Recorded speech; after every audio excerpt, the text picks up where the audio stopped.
Баршаңызға сәлем. Бүгін біз ең оңай рецептпен жасалатын өте дәмді ерекше печенье дайындайтын боламыз.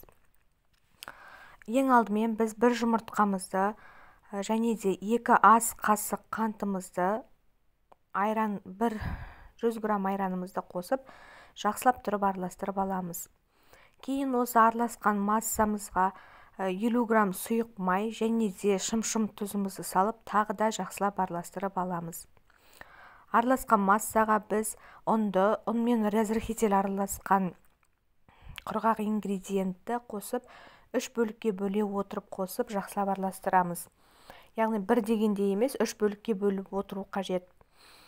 Кейін барлық ұнды қосқаннан кейін кәдімгідей қамыр ретінде илеп, қолмен илей бастаймыз. Міне осындай қолға жабыспайтын қамыр шығуы қажет.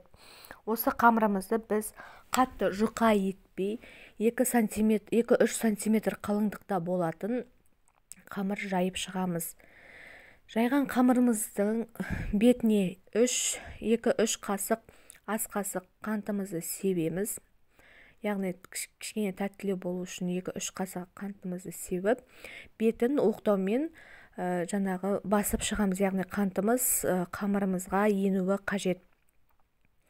Жақсылап басып аламыз. Осыны басып алғаннан кейін біз 2 сантиметр ете отырып, жақсылап тұрып барлығын бөліктерге кесіп аламыз. Мен 4 бұрышты қылып кестім. Сіздер өздеріңіз қалаған формада кесіп алуларыңызға болады.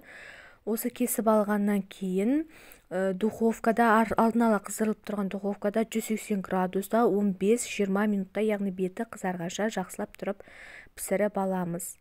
Міне печеньямыз дайын болды. Өте дәмді, дәмі керемет, қарапайым ингредиенттерден жасалған печенье.